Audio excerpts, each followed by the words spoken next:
7. A energia da luz, reprogramando seu relógio biológico.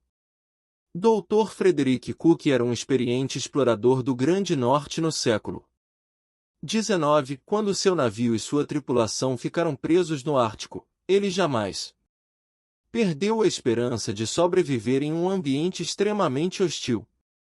Entretanto, o Dr. Cook não esperava pelo desafio emocional que o aguardava e a seus homens. Preso no início do inverno, eles tinham 68 dias consecutivos de escuridão pela frente. Em seu diário, o Dr. Cook escreveu: "Os dias estão ficando cada vez mais curtos. E as noites, perceptivelmente mais longas. E o deprimente véu da escuridão, caindo sobre a cintilante alvura das noites anteriores, que envia um manto de desespero para cobrir nossas almas." Ele achou que seus homens estavam ficando mais apáticos e pessimistas conforme as noites de inverno se aprofundavam. O Dr. Cook finalmente se decidiu por uma exposição direta a uma fogueira em campo aberto como método básico de tratamento para elevar o espírito da tripulação e notou que isso os beneficiava mais por causa da luz que oferecia do que pelo calor que emitia. Inversamente, o Dr. Cook também observou a influência libertadora dos dias mais longos, com a chegada da primavera, sobre a vida instintiva dos esquimós. As paixões desta gente são periódicas e sua corte, namoro, se dá logo depois da volta do sol. De fato, nesta época, eles quase tremem pela intensidade de suas paixões e durante várias semanas, a maior parte de seu tempo é gasto na gratificação delas. 1. O impacto da luz e do sol no humor e nos impulsos humanos foi registrado muito antes do Dr. Cook, antes mesmo dos tempos bíblicos, que parecemos mais felizes na primavera do que no meio do inverno é um fato tão óbvio que nos esquecemos de que isso tem implicações profundas sobre como melhorar nosso humor e favorecer nosso nível de energia. A luz influencia diretamente, e até controla, funções essenciais do cérebro emocional. Para os animais que vivem na selva, é a duração do dia e da noite que controla o sono e os impulsos mais vitais, incluindo o apetite por alimento e sexo, assim como por exploração do ambiente e a busca por novidade.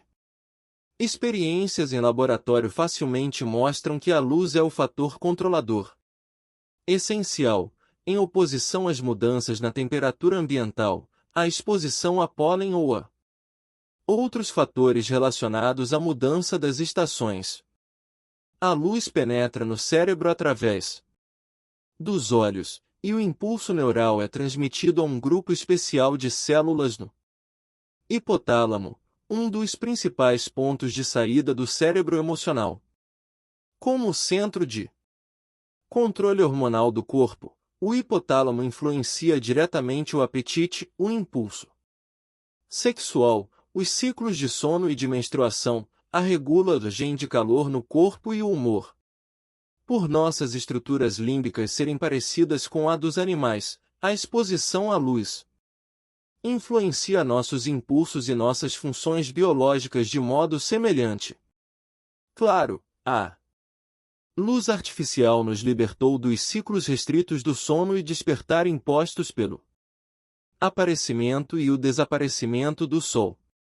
Porém, mesmo em um dia nublado, a luz do dia é de 5 a 20 vezes mais brilhante do que a luz do interior das casas. Por causa disso, a luz artificial não pode substituir o poder que o sol exerce em nossos ritmos biológicos. Todos os ritmos do corpo. O sono, o sonho, a temperatura do corpo, a secreção hormonal e a digestão, todos eles são regulados de acordo com o ciclo de 24 horas que independe da hora em que vamos dormir. Esse ciclo constante de 24 horas é a razão pela qual experimentamos o tal do jet lag quando cruzamos fusos horários. Embora durmamos das 11 da noite às 7 da manhã na nova zona horária, o período de sono das primeiras noites não corresponde ao período do ciclo de sonhos, do ciclo de temperatura do corpo, ou do ciclo de liberação de cortisol, que continuam a seguir seu próprio relógio. O mesmo acontece quando viemos para a cama 4 horas mais tarde do que de costume, depois de uma festa no sábado à noite. Podemos dormir 8 horas seguidas depois disso, mas o período de sono estava fora de sincronia com os outros ciclos subjacentes do corpo. As últimas 4 horas de sono, por exemplo, se deram enquanto nosso nível de cortisol e a temperatura do nosso corpo já tinham começado a subir. E por isso que nos sentimos irritados e quebrados no dia seguinte. Bem, isso e a cerveja, claro. Entretanto, a maioria desses ciclos internos pode ser diretamente modificada pela exposição à luz. Assim como os girassóis se viram na direção do sol todos os dias. Nosso hipotálamo foi feito para se orientar pelo ritmo mutável da diminuição ou do aumento da luz diária durante as estações do ano. Quando orientado de maneira apropriada, o controle do hipotálamo sobre a secreção de hormônios e neuropeptídeos pode ser extremamente preciso. Quando os dias ficam mais curtos no inverno, 1 em cada 3 pessoas percebe mudanças em certos impulsos básicos que são controlados pelo hipotálamo.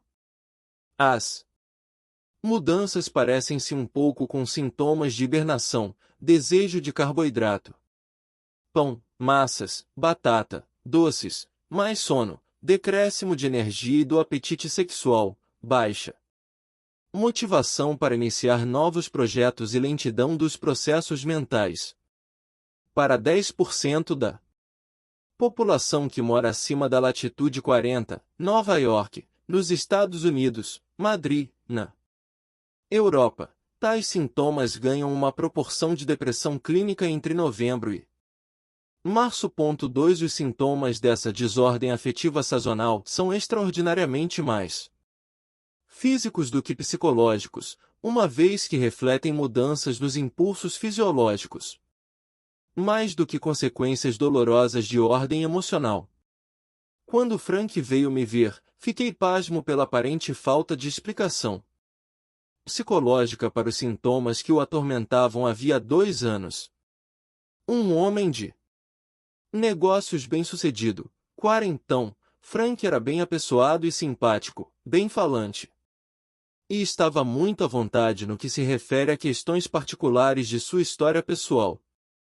Ele tinha sofrido com o sobe e desce comum da vida, mas não pude encontrar nenhuma dor residual desses eventos dolorosos.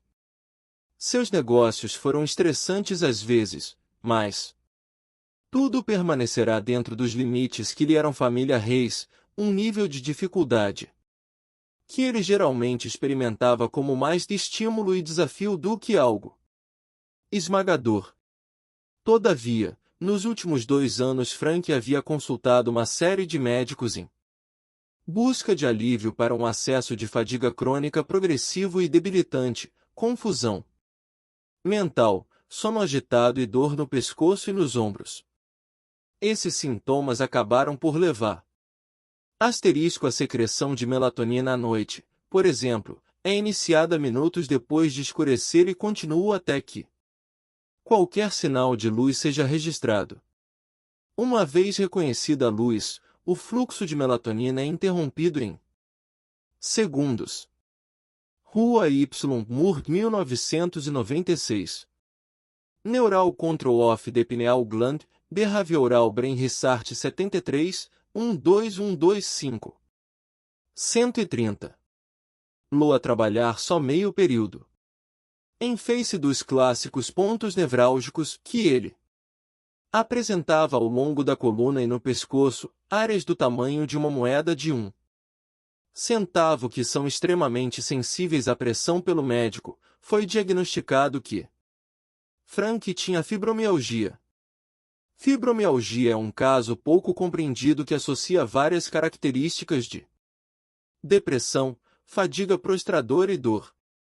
O caso também é temido por pacientes e médicos, porque tende a ser crônico e a responder só parcialmente a uma variedade de tratamentos convencionais, incluindo antidepressivos. Pacientes que sofrem de fibromialgia se sentem fisicamente doentes e se ressentem da pressão dos médicos para que vejam um psiquiatra ou tomem antidepressivos. Eu não me senti mais capaz de ajudar Frank do que muitos de meus colegas, convencionais ou alternativos, que já o tinham inundado com uma enorme quantidade de sugestões.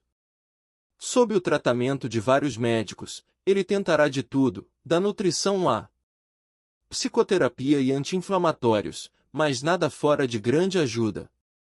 Conforme escutava sua história, surpreendi-me com um detalhe nas suas lembranças, de como aquela situação se iniciará. Ele se lembrava com clareza de que seus problemas tinham começado após uma noite mal dormida e continuou a ter problemas para acordar de manhã. Essa situação é que precedera seus problemas com relação à dor. E mais, o assunto do sono principiou no início de dezembro, quando a luz do dia diminui rapidamente. Exatamente como meus outros colegas, sugeri a Frank que tentasse outro tratamento. Disse-lhe que talvez este pudesse ajudar, e que ao menos não teria efeitos colaterais, nem sequer seria um transtorno para ele. Era minha primeira experiência com o uso de estímulo artificial da aurora como tratamento e jamais pude imaginar que seria tão prestimoso. Desde o fim da década de 1980, pesquisadores do Instituto Nacional para a Saúde Mental e em outras partes do mundo já faziam experimentos com terapia de luz para síndromes depressivas que têm um padrão sazonal claro. Foi demonstrado que 30 minutos de exposição a um dispositivo lumino só, 10.000 lux ou aproximadamente 20 vezes o brilho de uma lâmpada convencional, podem reverter os sintomas de depressão sazonal dentro de 2 semanas. Entretanto, pacientes com frequência se queixam de ter que ficar em frente a uma caixa de luz 30 minutos por dia, e o compromisso a longo prazo com esse tratamento é um tanto frustrante. Nos últimos 10 anos, David Avery, M.D., da Universidade de Washington, em Seattle, foi pioneiro em uma pesquisa por uma nova abordagem na terapia de luz. Em vez da brutal exposição a 10.000 lux logo depois de acordar, é possível permitir que o lento advento de uma aurora simulada cuide do cérebro que desperta. Simulação da aurora. São 6 da manhã e seu quarto está totalmente escuro. De repente, um despertador corta o silêncio e o arranca de um só. Com pálpebras pesadas, você abafa o despertador com sua mão, tentando silenciar aquele intruso que não é bem-vindo.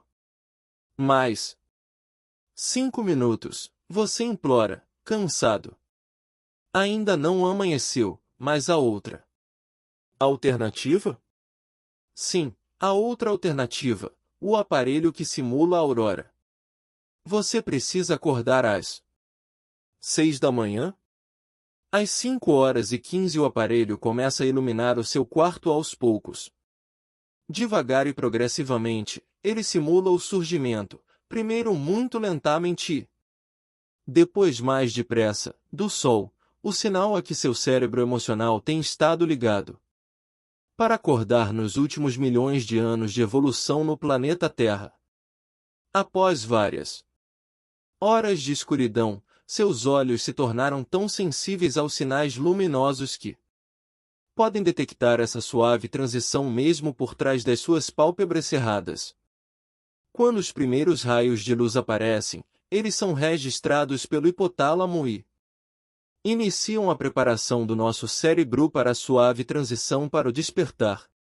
O teatro dos sonhos começa a fechar as cortinas, a temperatura do corpo e o nível de cortisol sobem, e, conforme a intensidade da luz atinge níveis mais elevados, o padrão da atividade elétrica típica dos neurônios durante o sono progressivamente transita para o da luz que nasce depois para o completo despertar.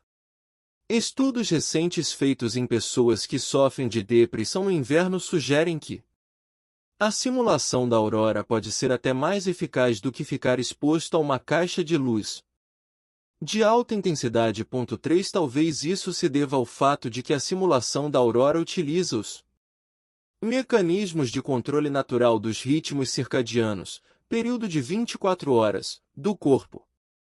Em vez de expô-los abruptamente à luz artificial depois de acordar na mais completa escuridão. Para aqueles que temem tamanha suavidade, alguns aparelhos estão equipados com um despertador de resposta que soa ao final do período da aurora asterisco. Esperançoso, Frank testa seu simulador de aurora.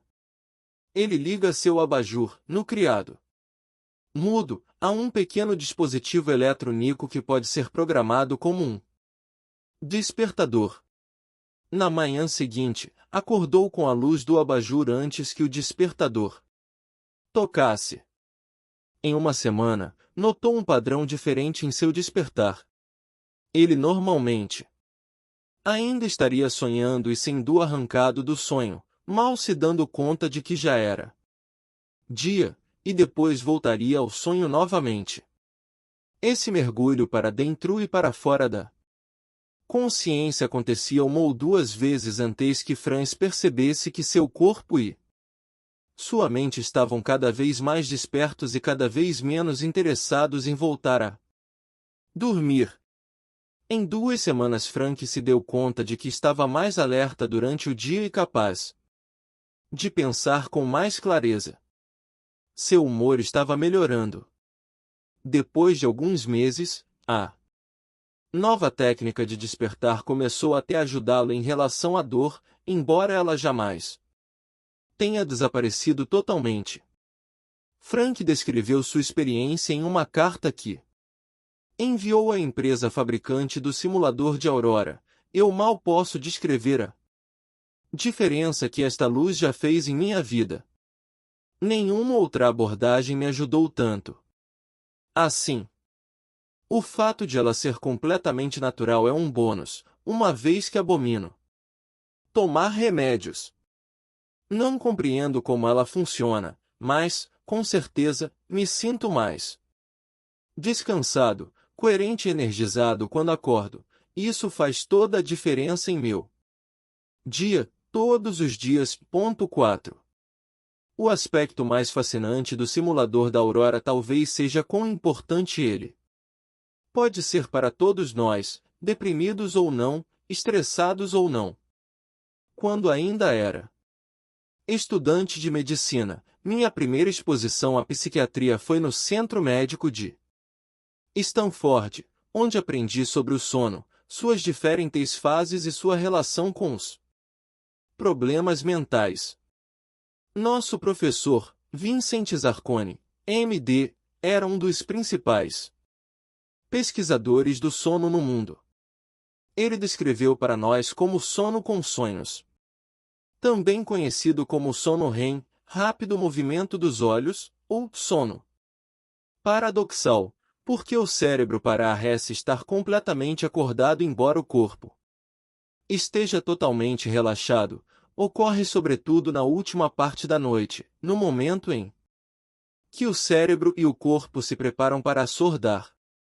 Essa é a razão pela qual com frequência acordamos de manhã no meio de um sonho. Pensei no assunto por um tempo.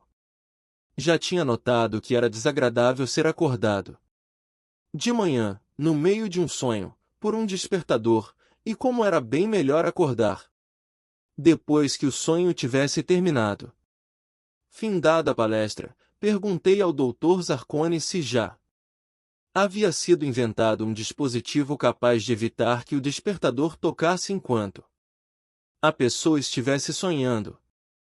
Com todo o conhecimento sobre fisiologia que temos hoje sobre o sono REM, parece possível detectar se alguém ainda está nessa etapa do sono e simplesmente retardar o toque do relógio até que o sonho tenha terminado. O Dr. Zar Cone riu como se já tivesse pensado nisso muitas vezes também. Isso seria legal, não? Seria, disse ele. Mas não conheço nenhum aparelho e acho que, se surgisse alguma coisa, seria um estorvo, se usada diariamente.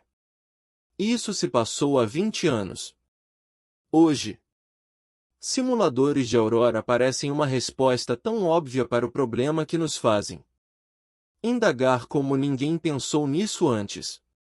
Por que acordar ao som de um despertador que nos arranca do nosso ritmo biológico, do fluxo natural, quando esses dispositivos podem nos despertar suavemente com a luz do dia, de acordo com as leis de milhões de anos de evolução?